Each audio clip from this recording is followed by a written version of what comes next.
Good morning बच्चों, जय हिंद। आप लोग कैसे हैं? आशा करते हैं बहुत अच्छे होंगे।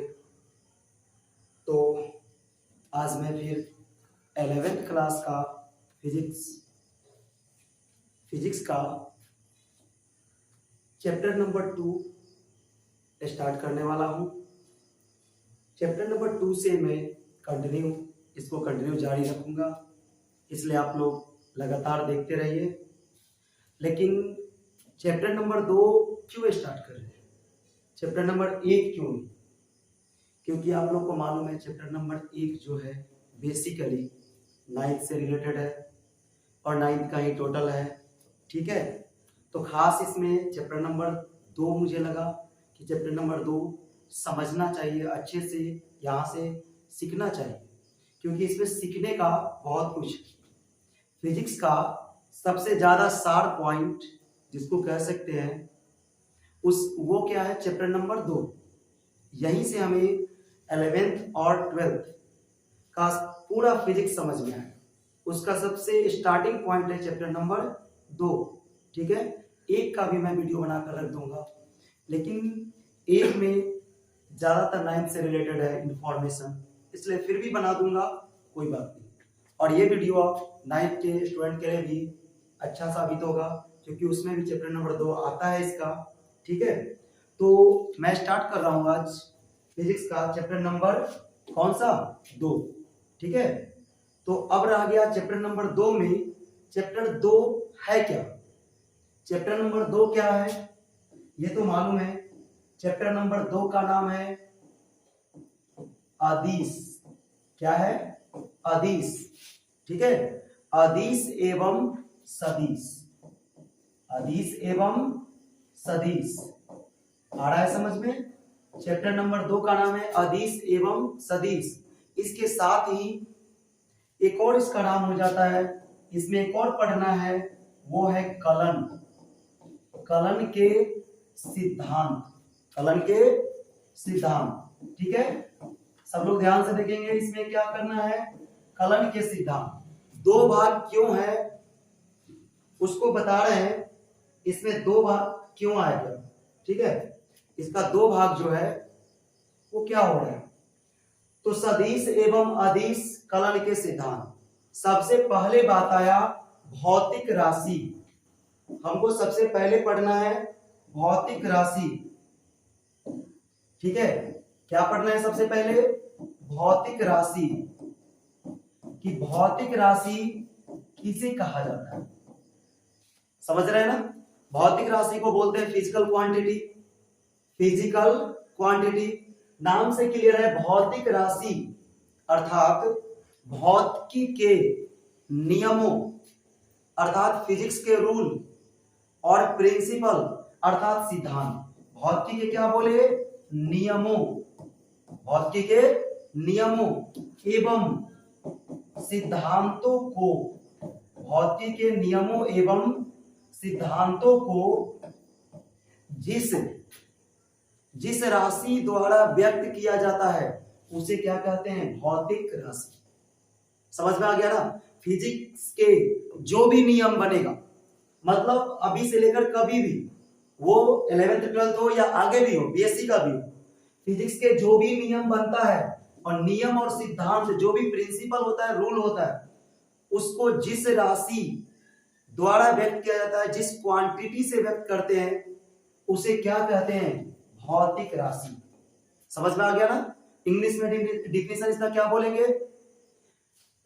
रूल और principle of physics is denoted by which quantity is called physical quantity।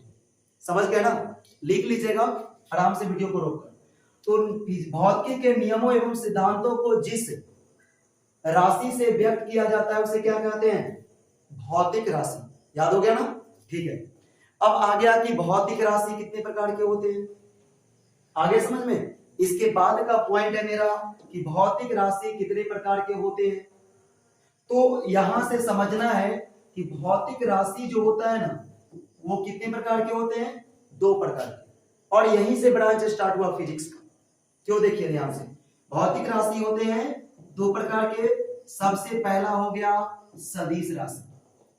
पहला कौन सी राशि? सदिश राशि, जिसको कहते हैं वेक्टर क्वांटिटी। क्या कहा जाता है? Vector quantity. पहला हो गया भौतिक राशि का पहला ब्रांच कौन है? सदिश राशि, वेक्टर क्वांटिटी। और दूसरा हो गया अदिश राशि। तो यहीं तक बात नहीं है, इसमें हमें और भी समझना है। सदिश राशि और क्या बोले? अदिश राशि। यानी फिजिक्स का पूरी राशि, पूरा फिजिक्स का भौतिक राशि, नियम और सिद्धांत दो ही होता है, सदिश राशि नहीं तो क्या? अदिश राशि। समझ गए ना? सदिश राशि और क्या बोले? अदिश राशि। देखिए चैप्टर का नाम मैंने बताया सदिश अदिश, अदिश एवं सदिश कलन के सिद्धांत। समझ रहे हैं ना? जब पहले बता दिए कि भौतिक राशि होते हैं दो प्रकार के, सदिश और अदिश। तो जब सदिश होगा, अगर सदिश होगा, यहां देखिए सदिश, सदिश एवं क्या बोले? अदिश। तो जब सदिश होगा तो सदिश के नियम, सदिश के गुण पर आधारित होगा। और यदि अदिश होगा, जो राशि भौतिक राशि, जो भौतिक राशि अदिश राशि होगा, उसके लिए हमें लगाना पड़ेगा कलन के सिद्धांत। अर्थात उसका कैलकुलेशन होगा, न्यूमेरिकल हो या थ्योरम हो, कोई भी बनेगा इसी पर, कलन के सिद्धांत पर। या तो वो 11th का चैप्टर, कोई भी चैप्टर हो, या 12th फिजिक्स का, या बीएससी का हो, जेई मेंस के लिए हो, एडवांस के लिए या नीट के लिए, हर जगह पर दो ही बात समझना है। सदिश राशि, जो भौतिक राशि सदिश राशि होगा, वो सदिश के सिद्धांतों पर बनेगा, सभी न्यूमेरिकल सदिश के सिद्धांत पर बनेगा। और जो भौतिक राशि अदिश राशि होगा, अदिश सभी बनेगा कलन के सिद्धांत पर। कलन का मतलब समझ लीजिए, पेशेंस रखना है, सब बताएंगे। कलन का मतलब कैलकुलस, यानी प्रिंसिपल ऑफ कैलकुलस, कलन के सिद्धांत पर। अर्थात इस चैप्टर में हमें कैलकुलस भी सीखना है। कैलकुलस का first part limit, continuity, differentiability और इंटीग्रेशन, ये सब कुछ इसी में बताएंगे, कलन के सिद्धांत में। इसलिए बोले थे कि ये फिजिक्स का जो दूसरा चैप्टर है 11th का, वो फिजिक्स का मेन पॉइंट है, बैकबोन है, अर्थात हड्डी है। इसको अगर हम मजबूत कर लिए, इसको ठीक कर लिए, तो पूरा फिजिक्स खत्म। पूरा फिजिक्स कुछ नहीं है। बड़े बड़े थ्योरम भी इन्हीं सिद्धांतों पर बनते हैं, क्योंकि भौतिक राशि दो ही प्रकार के होते हैं, या तो सदिश नहीं तो क्या? अदिश। सदिश या क्या बोले? अदिश। तो सदिश होगा तो सदिश के नियम पर, अदिश होगा तो क्या बोले? कलन के सिद्धांत पर बनेगा, कलन के सिद्धांत पर। ठीक है, अब स्टार्ट कर रहे हैं हम यहां से सदिश राशि। क्या स्टार्ट कर रहे हैं? सदिश राशि। जैसा कि आप लोग को मालूम है, सदिश राशि उस भौतिक राशि को कहते हैं, सदिश राशि उस भौतिक राशि को कहते हैं जिसमें दिशा भी हो और क्या? परिमाण भी हो, अर्थात डायरेक्शन एंड एम्पलीट्यूड दोनों के दोनों होता है, उसे क्या कहते हैं? सदिश राशि। जैसे कौन होता है वो समझिए। एग्जाम्पल की बात करें तो आ गया, जैसे में वेलोसिटी अर्थात वेग, ठीक है ना। एक कहते हैं डिस्प्लेसमेंट, डिस्प्लेसमेंट का अर्थ क्या हो गया? विस्थापन। एक हो गया बल यानी फोर्स। ये सभी क्या होते हैं? कौन सी राशि? सदिश राशि, क्योंकि इसमें दिशा भी होता है और परिमाण भी। इसका परिमाण भी होता है वेलोसिटी में और डायरेक्शन भी होता है। कैसे? थोड़ा सा समझना है। अदिश राशि, पहले अदिश राशि में केवल परिमाण होते हैं। अदिश राशि में क्या होते हैं? केवल परिमाण। जैसे ध्यान से सुनिए, किसी ने बोला कि 5 मिनट में हम आ जाएंगे, 5 मिनट में आ जाएंगे, चले कोई बात नहीं, 5 मिनट में आ जाएंगे। तो ये बोलने से स्पष्ट हुआ कि वो किधर से आएगा, डायरेक्शन तो पता नहीं चला ना। बोला 5 मिनट में आ जाएंगे, 5 मिनट में किधर से आएंगे? पूरब से कि पश्चिम से कि उत्तर से कि दक्षिण से, कोई डायरेक्शन पता नहीं है। इसलिए कौन सी राशि हो गया? अदिश राशि। समय क्या हो जाएगा? अदिश राशि। और बताए द्रव्यमान अर्थात वजन जिसको बोलते हैं, और बोलेंगे तो दूरी हो गया। ये सब क्या है? अदिश राशि। इसमें परिमाण होता है, दिशा नहीं। ठीक है, हमने यहां पे एक और फॉर्मूला लेकर आ रहे हैं जो मॉडर्न फॉर्मूला है, समझिए। यहां सदिश राशि, सदिश राशि का अभी से हमें याद करना है कि सदिश राशि किसे कहते हैं। ठीक है, सदिश राशि किसे कहा जाता है? तो समझ लीजिए, एक बार समझेंगे दिमाग में चमक जाएगा और याद हो जाएगा, और 100% याद हो जाएगा। देखिए ध्यान से सुनिए, सदिश राशि उस भौतिक राशि को कहा जाता है, सदिश राशि उस भौतिक राशि को कहा जाता है जिसके दिशा बदलने पर परिमाण बदल जाए, दिशा बदलने पर परिमाण बदल जाए, उसे कहते हैं सदिश राशि। एग्जाम्पल हम बता रहे हैं, जैसे बल, बल कौन सी राशि है? सदिश राशि। अगर मान लीजिए मैं यहाँ पे खड़ा हूं और मेरे सामने कोई एक और भी खड़ा है, उसका हमें नक्शा बिगाड़ना है, मतलब समझ गए ना, मुंह कान झाड़ना है, तो कैसे करेंगे? उसके मुंह पर वार करेंगे, फोर्स लगाएंगे बल, तब उसका क्या होगा? नक्शा बिगड़ेगा ना।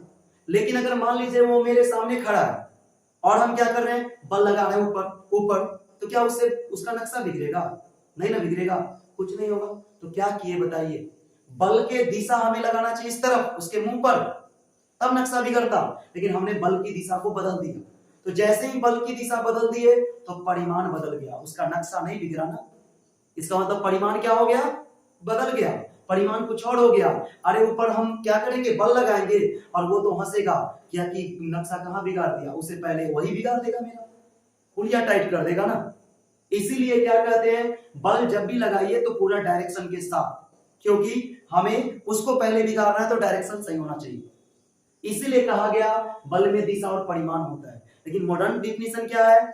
वह भौतिक राशि जिसके दिशा बदलने पर परिमाण बदल जाए, रिजल्ट बदल जाए, रिजल्ट चेंज हो जाए, उसे कहते हैं सदिश राशि।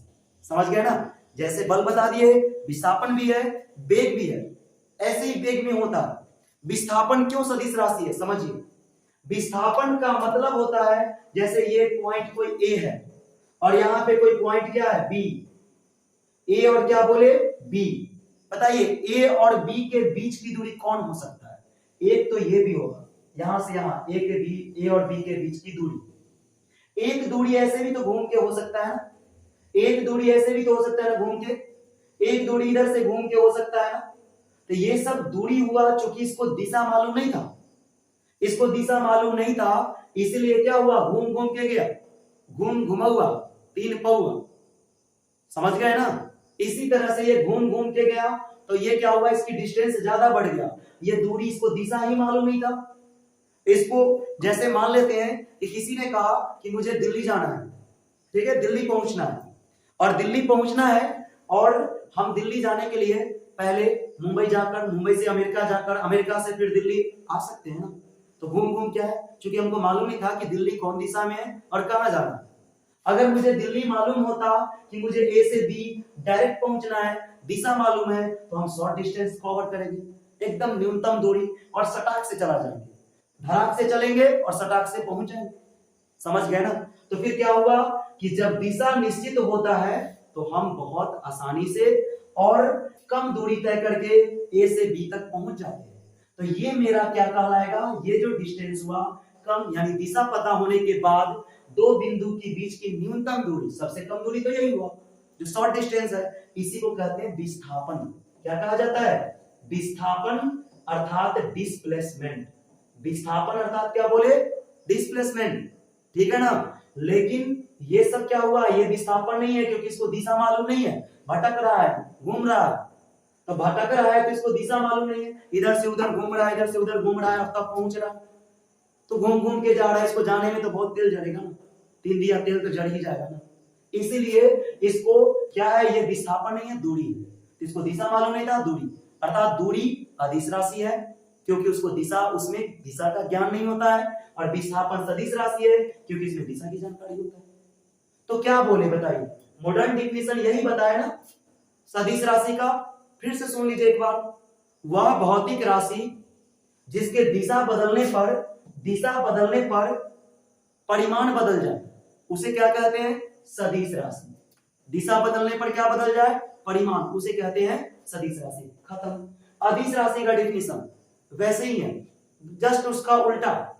वह भौतिक राशि जिसके दिशा बदलने पर परिमाण न बदले, वह भौतिक राशि जिसके दिशा बदलने पर परिमाण न बदले, उसे क्या कहते हैं? अदिश राशि। जैसे सुनाते हैं, समझिए ध्यान से सुनिए। किसी ने कहा कि सांप की लंबाई 5 फीट था। अब ये इससे इस बात से क्लियर हुआ कि सांप की लंबाई 5 फीट है, तो सांप किस दिशा में है, पूरब से पश्चिम है कि उत्तर से दक्षिण है, कुछ पता नहीं चला ना। इसका मतलब यह अदिश राशि है। परिमाण, इसका दिशा बदल देंगे, परिमाण नहीं बदलेगा। सांप कैसे किसी भी दिशा में चला जाएगा, उसकी लंबाई 5 फीट होगा।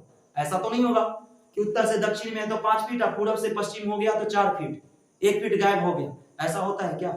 यहाँ पे थोड़ी ना वो लाइन है ना कि मुहावरा बोलते हैं 6 इंच छोट कर देंगे, ऐसा नहीं होता है। सांप कोई भी लंबाई में नहीं होता है। अब एक और उदाहरण, सबसे बेहतर उदाहरण इसमें आप लोग बताइए। हम एक क्वेश्चन करना चाहते हैं कि कोई खेत है मेरे पास, जमीन, भूमि, उस भूमि की लंबाई कौन सी दिशा में होता है बताइए। पूरब से पश्चिम जो खेत का होता है उसको लंबाई बोलते हैं, या उत्तर से दक्षिण, अर्थात एक खेत है मेरा, ये हो गया मान लेते हैं नॉर्थ और ये साउथ, ठीक है, एक उदाहरण के तौर पे मान लिए, और ये ईस्ट और क्या वेस्ट, तो किधर की तरफ को हम लंबाई मानेंगे बताइए। लंबाई क्या है, नॉर्थ से साउथ की डायरेक्शन का ये लंबाई मानेंगे या फिर ईस्ट से वेस्ट को लंबाई मानेंगे। खेत पर दिमाग लगाइए, खेत पर, मकई के खेत में दिमाग लगाइए कि मकई रोपते हैं खेत में, तो वो खेत की लंबाई किधर से किधर मानते हैं, पूरब से पश्चिम वाले को या उत्तर से दक्षिण वाले को, कुछ मालूम है? ठीक है, किसी को लंबाई नहीं मानते, लंबाई तो मानते हैं उसको जो ज्यादा लंबा है, उसी को लंबाई मानते हैं। जो बड़े मियाँ है उसको बड़े मियाँ, छोटे मियाँ, सुभान अल्लाह। बात वाला बात याद तो आ गया ना। तो ये जिधर से ज्यादा लंबा हो, अगर नॉर्थ से साउथ की डायरेक्शन में ज्यादा लंबा हो, अगर ये मान लेते हैं 100 फीट है और ये क्या हो गया, अगर 40 फीट दे दिया, तो फिर किसको लंबाई मानेंगे? तब तो इसी को मानेंगे लंबाई। जो ज्यादा लंबा वो लंबाई, और जो उससे कम है वो क्या है, चौड़ाई है। ऐसा तो माना जाता है ना, इसलिए क्योंकि इसमें कोई डायरेक्शन नहीं होता है, समझ गए ना, कोई दिशा नहीं है, जिधर लंबा उधर लंबा, इसीलिए इसको बोलते हैं अदिश राशि। लंबाई, चौड़ाई, ऊंचाई, तिरछिया, ये सब क्या है, अदिश राशि। घनत्व समझ रहे हैं ना। क्षेत्रफल कौन सी राशि, किसी ने पूछा कि क्षेत्रफल बताइए, एरिया, क्षेत्रफल कौन सी राशि है, तो क्या बोलेंगे, क्षेत्रफल क्या है बताइए, क्षेत्रफल अदिश राशि। क्यों, सुनिए, क्षेत्रफल का सामान्य सूत्र क्या होता है, लंबाई गुणे चौड़ाई। आयत का लंबाई गुणे चौड़ाई होता है ना, और वर्ग का भुजा स्क्वायर। एक सिंपल मान के चलते हैं, लंबाई गुणे चौड़ाई, तो लंबाई गुणे चौड़ाई। लंबाई तो भी बताए, लंबाई की दिशा निश्चित नहीं है, वो किसी दिशा में हो सकता है। जिधर खेत सबसे लंबा वो लंबाई, चाहे वो पूरब से पश्चिम हो या उत्तर से दक्षिण हो, तो फिर लंबाई की कोई दिशा नहीं, मतलब लंबाई हो गया अदिश राशि। और चौड़ाई की क्या, चौड़ाई का भी कोई दिशा नहीं, तो ये भी अदिश राशि। तो जब अदिश में अदिश से गुना करेंगे तो आंसर क्या आएगा, अदिश ही तो आएगा। क्योंकि देखिए, 2, अगर किसी ने बोला 2 और 2 गुणे 3, तो 2 में तो कोई डायरेक्शन नहीं है, अदिश राशि, और 3 में भी कोई डायरेक्शन नहीं है, अदिश राशि, तो 3 दूना 6, आंसर भी अदिश राशि। अदिश का पूरा खानदान क्या होता है, अदिश। अदिश का खानदान ही अदिश है। क्यों, अगर हम बात करें जो बचपन में पढ़े हैं, ध्यान दीजिए, 5 जोड़ 3 क्या होता है, 8। ये जो जोड़ पढ़े क्या पढ़े बताइए, अदिश का जोड़ है, एड ऑफ क्या, स्केलर। अदिश को क्या कहते हैं, स्केलर। तो बचपन में जो हम पढ़ के आए हैं मैथ में भी, वो सबसे पहले अदिश पढ़े, 1 2 3 गिनती, ये सब क्या है, अदिश राशि है, कोई डायरेक्शन नहीं।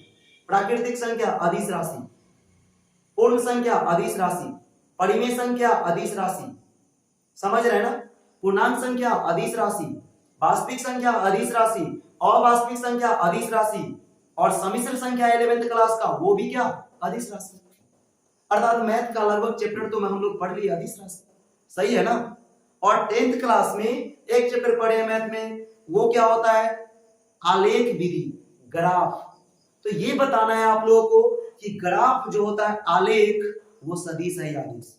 कमेंट करके इस बात को बताना है कि ग्राफ जो बनाते हैं वो सदिश या अदिश क्या है, तब समझ जाएंगे कि आप लोग सदिश और अदिश को अच्छे से समझ लीजिए। और नेक्स्ट वीडियो में मैं ये बताऊंगा कि ग्राफ जो है, आलेख वो क्या है, सदिश या आदेश। पहले आप लोग कमेंट करके बताइए, समझ गए ना? ठीक है, ये जरूर बताना है और इसे आगे हम क्लास लेके चलते हैं। सदिश अदिश का बात खत्म। अगर देखिए सदिश राशि जिसमें दिशा और परिमाण होता है, अगर वो सदिश राशि है तो सदिश दिखना चाहिए। बात सही है ना? जो सदिश हो वो सदिश दिखना चाहिए, जो साधु है वो साधु दिखना चाहिए। अब ऐसा थोड़ी ना है कि कोई आदमी आ गया, पूरा से कपड़ा धोती सब पहन लिया, चंदन टिक्का माथा में रघुनंदन घस लिया और आ गया तो वो साधु मान लेंगे? क्योंकि रसखान जी तो बोले थे ना, एक कहावत सुन लीजिए, क्या बोले थे? मन न रंगाए जोगी कपड़ा, आ दरिया बना के जोगी बन गए बकरा। मतलब समझ में आया? मन तो रंगा नहीं और कपड़ा और दाढ़ी बना के और बन गए क्या? बकरा। तो ऐसा तो क्या पता है, अब समझना है हमें कि निर्देशांक ज्यामिति जो होता है वो सदैव सदिश राशि होता है। क्यों? क्योंकि सभी निर्देशांक में x पहले होता है और y उसके बाद वाला, और फिर अगला z होगा, z 3D में। इसीलिए निर्देशांक ज्यामिति सदिश राशि है, क्योंकि दिशा फिक्स है, पहले स्थान पर x, दूसरे स्थान पर y, इसलिए निर्देशांक ज्यामिति हो गया सदिश राशि। ठीक है, अब हम बता रहे हैं स्थिति सदिश को, यानी किसी भी निर्देशांक को हम कैसे रिप्रेजेंट करते हैं सदिश में, वो उसको सदिश में हम कैसे दिखाते हैं। ठीक है ना? चंदन टिक्का करके उसको कैसे रिप्रेजेंट करते हैं? साधु के तौर पर, अर्थात बकरा के तौर पर। देखिए ध्यान से यहां, तो सबसे पहले निर्देशांक ज्यामिति को रिप्रेजेंट करने के लिए क्या माना जाता है? एक तो एक्स एक्सिस हो गया, दूसरा वाई, और तीसरा क्या हो गया मेरा? जेड अक्ष, जेड एक्सिस है ना, एक्स वाई और जेड। ठीक है, अब रिप्रेजेंट ये करना है कि सबसे पहले तो निर्देशांक बिंदु में कौन आता है? एक्स नियामक, उसके बाद कौन आता है? वाई नियामक, उसके बाद आता है कौन? जेड नियामक, है ना? तो इसीलिए यहां पर एक्स नियामक अर्थात सबसे पहले आने वाले जो बड़े मियां है उसको संकेत में वेक्टर में देते हैं आई। क्या लिखते हैं? आई, और इस पर कैप लगाते हैं, कैप, टोपी पहना दीजिए। मियां है ना, बड़े मियां, तो टोपी पहना दीजिए। टोपी क्यों? टोपी सदिश राशि का रिप्रेजेंटेशन। सदिश राशि के दिशा को रिप्रेजेंट करने के लिए दो चीज आता है, एक तो टोपी पहना देते हैं और नहीं तो एरो लगा देते हैं, लेकिन दोनों का महत्व है अलग अलग। जब ये टोपी पहनाते हैं तो उसका मीनिंग समझ लीजिए कि इसका परिमाण एक हो जाता है। जिस पर टोपी पहना देते हैं ना उसका परिमाण कितना होता है? एक होता है, लेकिन जिस पर एरो लगाते हैं उसका परिमाण एक के अतिरिक्त कोई हो सकता है, और वो भी धनात्मक। एक के अतिरिक्त क्या बोले? कोई भी पॉजिटिव वैल्यू है। ये की पॉइंट है, ध्यान रखना है। ये टोपी पहनाने का मतलब हो गया इसका वैल्यू जो होगा इस सदिश राशि का परिमाण एक होगा, और एरो लगाने का मतलब हो गया उसका परिमाण एक के सिवा कोई भी पॉजिटिव नंबर होगा, which is not equal to क्या? 1, अर्थात एक के बराबर नहीं होना चाहिए। एक के सिवा कोई पॉजिटिव वैल्यू हो तो एरो लगाएंगे, रिप्रेजेंट करने का तरीका। ठीक है, अब मान लीजिए कि एक्स अक्ष पर 3 नियामक है या एक्स अक्ष पर x नियामक है, तो x को रिप्रेजेंट हम कैसे करेंगे? तो ये टोपी पहना दी, इसका मतलब तो एक हुआ, तो एक्स अक्ष पर तो आई वेक्टर हो गया। वो रिप्रेजेंट करने का तरीका कि एक्स अक्ष पर आई वेक्टर, उसके दिशा को निर्धारित कर दिया आई की तरफ, x की तरफ, मूल बिंदु से x की तरफ, मतलब आई वेक्टर। तो इसको जब रिप्रेजेंट करेंगे तो ये हो जाएगा एक्स आई, ये अक्ष क्या कहलाएगा? एक्स आई। लेकिन जब y अक्ष की बात करें तो y अक्ष का रिप्रेजेंटेशन वेक्टर में होता है जे वेक्टर, और वो भी टोपी पहना दिए। तो जब y का रिप्रेजेंटेशन एक साथ करें तो yj वेक्टर, क्योंकि जानते हैं ना कि y में टोपी पहनाने का मतलब परिमाण कितना? एक, तो जब इसका मान एक आएगा तो y में एक से गुणा करें पर y ही रहेगा, तो दिक्कत भी नहीं है, परिमाण भी हमें पता चल गया। एक लगाने का मतलब परिमाण भी मिल गया और दिशा भी मिल गया। और जेड अक्ष का संकेत होता है के वेक्टर, इस पर भी टोपी पहना दिए। और संकेत में आए तो ये क्या हो जाएगा, जेड, जेड के वेक्टर।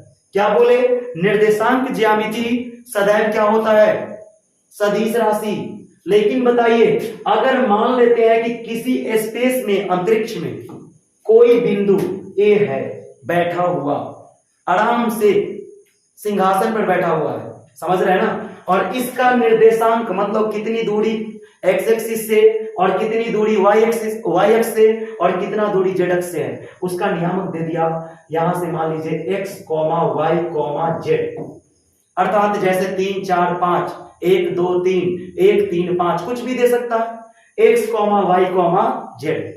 तो ये क्या हो गया, ये मेरा अभी दिखाई पड़ रहा है अदिश। क्या दिखाई पड़ रहा है, अदिश, क्योंकि इसमें कोई वेक्टर नहीं है। देखिए टोपी पहने हुए नहीं है, ना ही टोपी है ना ही एरो है, तो ये क्या हो गया, अदिश। लेकिन निर्देशांक ज्यामिति होता क्या है बताइए, सदिश ना, तो फिर इसको सदिश दिखाना होगा। तो सदिश दिखाएंगे तो ये पॉइंट ए को कहेंगे ए वेक्टर। क्योंकि देखिए इसकी हम बता रहे हैं, ध्यान से सुनना है, ये जहां पर पॉइंट बैठा हुआ है उसकी मूल बिंदु से डिस्टेंस जो होगा वही इस पॉइंट का परिमाण कहलाता है। बहुत टेक्निकल पॉइंट है, आप लोग को ये शायद मालूम नहीं होगा परिमाण का मतलब क्या होता है। पहले से तो पढ़े हैं कि परिमाण से मोड से सूचित करते हैं, लेकिन हम ये बताना चाह रहे हैं कि परिमाण जो होता है वो कहीं ना कहीं निर्देशांक अक्ष पर मूल बिंदु से उस बिंदु के बीच की दूरी होता है। अब तो क्लियर हो गया, समझ में आ रहा है ना। परिमाण का सूत्र मोड हम प्रूफ करके बताएंगे, बस ध्यान रखिए। यहां देखिए, अच्छे से देखते रहना, लगातार बहुत कुछ देखने को मिलेगा। तो इस पे हम वेक्टर लगा दिए, चूंकि डिस्टेंस एक के सिवा दूसरा भी हो सकता है, दूरी तो कुछ भी आ सकता है ना, इसलिए हम यहाँ पे लगा दिए एरो। सदिश राशि का रिप्रेजेंट या तो कैप, टोपी पहना देना है, नहीं तो एरो लगाना है, ठीक है ना। तो यहाँ पे एरो लगाए, चूंकि दूरी एक के सिवा कुछ भी आ सकता है, इसीलिए एरो लगाना, समझ गए ना। अब हमें देखना है एक्स अक्ष की दूरी, तो ये तो एक्स है। अगर बराबर के पहले एलएचएस में सदिश राशि, तो बराबर के बाद आरएचएस में भी होना चाहिए सदिश राशि। तो फिर एक्स, तो बताइए एक्स अक्ष पर कौन सा डायरेक्शन होता है, आई वेक्टर ना, तो एक्स के साथ लगा दिए आई वेक्टर। प्लस में आ गया तो वाई के साथ क्या हो जाता है, जे वेक्टर, क्योंकि वाई अक्ष का रिप्रेजेंटेशन करते हैं जे वेक्टर से, तो वाई में कर दिए जे वेक्टर से, वाई जे वेक्टर। प्लस जेड में कर दिए क्या, जेड का क्या निर्देशांक है, यानी क्या संकेत है, के वेक्टर, तो ये हो जाएगा जेड के वेक्टर। इसको कहते हैं किसी भी बिंदु का स्थिति सदिश लिखना। मतलब जो पहले से ए बिंदु x comma y comma z था अदिश राशि, उसको हमने बदल दिया सदिश राशि। समझ में आ रहा है ना। और सदिश राशि में जो बदले हैं इसको ही कहते हैं, क्या कहते हैं, स्थिति सदिश। मेरा टॉपिक था स्थिति सदिश लिखना, तो स्थिति सदिश लिखने आया, आ गया सबको। चले देखिए एक एग्जांपल इस पर लेते हैं, हम एक एग्जांपल लेके समझाते हैं, ध्यान देना। जैसे मान लीजिए मेरे पास एक क्वेश्चन आया कि एक कोई पॉइंट है जिसकी निर्देशांक है 3,4,5, 3,4,5, इसका लिखना है स्थिति सदिश। स्थिति सदिश क्या होगा, अर्थात पोजीशन पीवी पोजीशन वेक्टर क्या होगा, पीवी क्या होगा बताइए, समझ में आ रहा है ना। देखिए एक क्वेश्चन देखिए और फिर बना के आप लोग को कमेंट में आंसर बताना है। इसे ध्यान दीजिए, यहां से मैंने लिखा पीवी, इसका पोजीशन वेक्टर, पोजीशन वेक्टर किसका पोजीशन, ए का ना, तो उस पर लगा दीजिए एरो।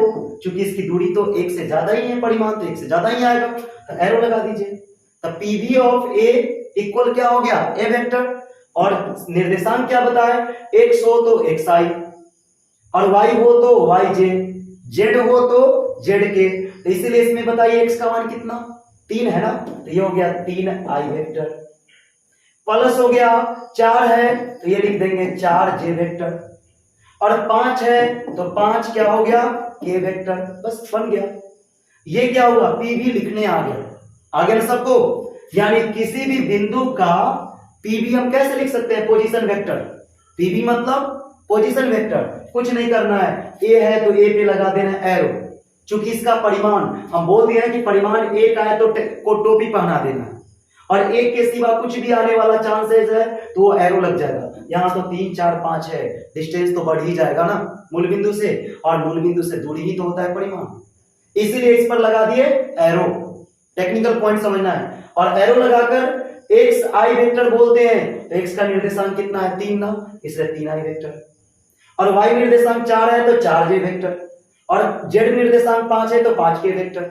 ये मेरा हो गया स्थिति सदिश अर्थात पोजीशन वेक्टर। समझ में आया अच्छे से? दिमाग की बत्ती जला ना, सबको समझ में आ गया? पीवी बनाने आ गया? चले ठीक। क्वेश्चन है मेरे पास, कोई पॉइंट है बी और बी का निर्देशांक -2,3,4 है, इसका पीवी बनाना है। इसका पीवी क्या होगा?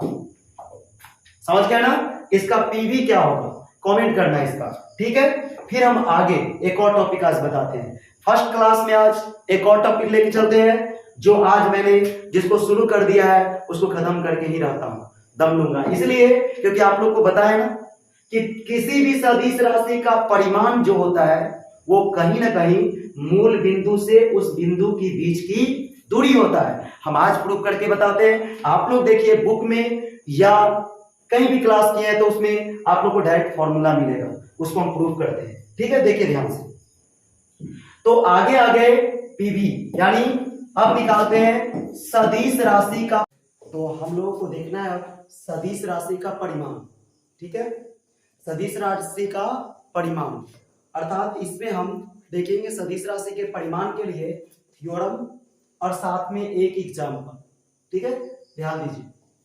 सदिश राशि का परिमाण का मतलब, माना कि ए वेक्टर कोई सदिश राशि है जिसका स्थिति सदिश क्या होता है, एक्स आई वेक्टर प्लस वाई जे वेक्टर प्लस जेड के वेक्टर होता है ना। अब इसका परिमाण निकाल के देखना है। तो सबसे पहले मालूम है पहला एक्स अक्ष जिस पर होता है आई वेक्टर, वाई अक्ष और जेड जिस पर के वेक्टर। मान लेते हैं इस स्थान पर कोई बिंदु ए है जिसका स्थिति सदिश क्या है, ए वेक्टर, और वो क्या है एक्स आई प्लस वाई जे प्लस जेड की। तो अभी हमें क्या समझना है कि अगर निर्देशांक दिया तो स्थिति सदिश लिखने आ गया, स्थिति सदिश दिया तो निर्देशांक भी लिख सकते हैं, वो तो और आसान है, सस्ता है।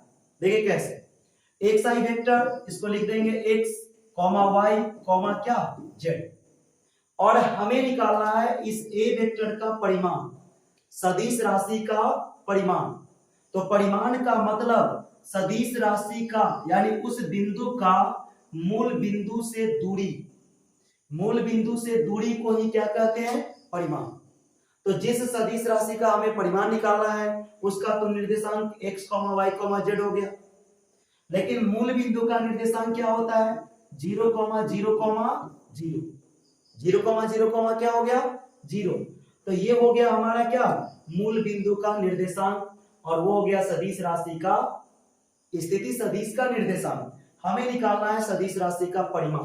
देखिए ए वेक्टर का परिमाण, ए वेक्टर का परिमाण, इसको सूचित करते हैं मोड ए से, और ये एक प्रकार का क्या होता है उस बिंदु का मूल बिंदु से मूल बिंदु के बीच की दूरी। तो दूरी का फॉर्मूला हम लोग जानते हैं क्या होता है x2 माइनस x1 का होल स्क्वायर। निर्देशांक ज्यामिति में तो ये फॉर्मूला है x2 माइनस x1 के whole square plus y2 minus क्या y1 का होल स्क्वायर। इसी तरह से 3D में यानी त्रिविमीय ज्यामिति में हो जाएगा z2 प्लस z1 का होल स्क्वायर, ठीक है? अब यहीं से देख लीजिए परिमाण का थ्योरम क्या निकला। तो x2 का मान क्या हो गया x, और x1 का मान 0, तो यहां से हो गया x माइनस 0 का whole square plus y2 minus y1 का होल स्क्वायर। तो y2 का मान y है और y2 का y और y1 का 0, फिर से तो आ गया y माइनस 0 का whole square. Plus Z2 minus Z1 का होल स्क्वायर, तो Z माइनस क्या 0 ना, तो फिर हो गया Z माइनस 0 का होल स्क्वायर। आगे समझ में, तो ये हो गया सदिश राशि के परिमाण का, ठीक है, फॉर्मूला प्रूफ हो रहा है, थ्योरम प्रूफ हो रहा है। x में से 0 घटा x बचा, तो ये हो गया x का square x square plus y minus 0 y होगा और y का square y square, z minus 0 z होगा और z का स्क्वायर z स्क्वायर। ये हुआ सदिश राशि का परिमाण का फॉर्मूला। इसको सब देखते हैं, इसको पढ़ते हैं, लेकिन प्रूफ करने का ये तरीका होगा। तो सदिश राशि का परिमाण प्रूफ कैसे करेंगे? सदिश राशि का परिमाण का मतलब उस सदिश राशि का जिसका निर्देशांक दिया हुआ है, उसकी मूल बिंदु से बीच की दूरी को ही कहते हैं सदिश राशि का परिमाण, और इसको सूचित करते हैं ए से या फिर मोड ए वेक्टर से, जो हमने निकाल के बता दिया। अब इस पर एक न्यूमेरिकल क्वेश्चन देखना है। जैसे ध्यान दीजिए, क्वेश्चन आ गया कि ए वेक्टर बराबर 2i vector plus 3j vector और माइनस 4k वेक्टर, ठीक है, हो तो मोड ए वेक्टर का मान ज्ञात करें। किसका मान ज्ञात करें, समझ गए? मोड ए वेक्टर का मान हमें ज्ञात करना है, ठीक है। देखिए इसका सॉल्यूशन आंसर न्यूमेरिकल कैसे बनेगा, बहुत जल्दी बन जाएगा, देखिए ध्यान से। तो मोड ए वेक्टर फॉर्मूला यूज करेंगे ना कि थ्योरम तो बस प्रूव करने का एक जरिया है, जिसे हम समझ सकते हैं कि क्यों हुआ ऐसा, सही है मेरा या गलत है। तो ये तो सही है, तो यहां से यूज करेंगे x स्क्वायर जोड़ y स्क्वायर जोड़ z स्क्वायर। देखिए i वेक्टर के साथ में x, यहां पर i के साथ में क्या है 2, j वेक्टर के साथ में y, j के साथ में 3 और k वेक्टर के साथ में z, k वेक्टर के साथ में -4। तो ये क्या हो जाएगा, तो फॉर्मूला में आएगा x स्क्वायर जोड़ y स्क्वायर जोड़ z स्क्वायर, मतलब हो गया 2 का स्क्वायर प्लस क्या होगा, प्लस में 2 का स्क्वायर प्लस 3 का स्क्वायर, है ना। जे वेक्टर यानी जे वेक्टर के साथ में y का मान क्या है 3, तो ये हो गया 3 का स्क्वायर प्लस फिर z का मान कितना है -4, तो ये -4 का स्क्वायर बराबर में आ गया 2 का स्क्वायर 2 दूना 4 प्लस 3 का स्क्वायर 3 दिया 9 और प्लस में -4 का स्क्वायर 16, सबको जोड़ देंगे तो कितना आएगा √29।